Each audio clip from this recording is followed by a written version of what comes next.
Hey guys, welcome back. In this tutorial here, I've created a little color wheel here that if you hover over a certain color, the color of your sprite will change to that color in the color wheel. If you click on a color and move away, it will automatically stay on that color.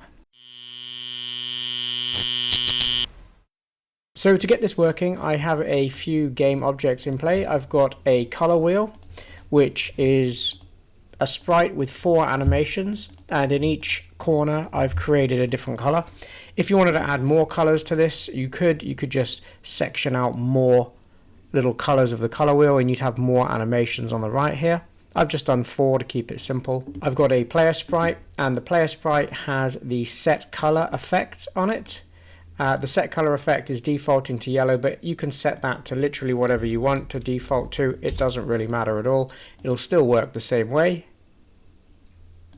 And in the event sheet, I've just got 3 global variables and a mouse event, a couple of mouse events.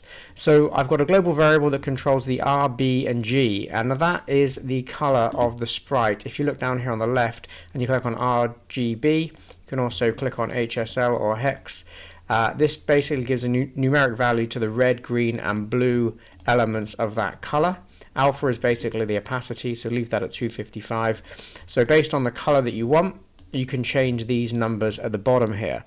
And all I've done is set up some global variables, each defaulting to 0, that will control the red, blue, and green value of each of those colors. Then with the mouse, I've selected if the cursor is over the object, the color wheel. So if we're hovering over that, I'm going to then set the player's set effect color, which is this one here in the appearance, set effect perimeter, and I've selected the set color. That is basically the effect that we've given it. If you just open up some brackets there, you'll get an option to select it. The perimeter I've left at 0, and then the value, I've just used an expression RGBX and then in brackets RGB. You can hard code in these numbers if you wanted to, like 2550 whatever, but I'm using the global variables up here to determine what color we're going to color the sprite.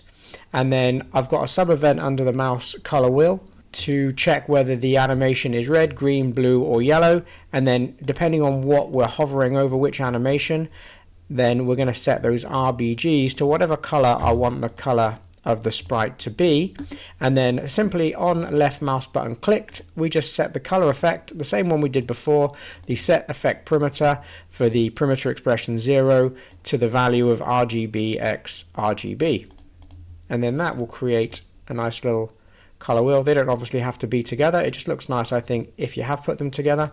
One final thing I would say is with these, just make sure your bounding box is specifically just over that slice. Otherwise, you're going to be overlapping the mouse. If you had it in a linear line, then that wouldn't be too much of an issue. But just make sure, especially if you're putting them close together, that the bounding box is just specifically around that color slice.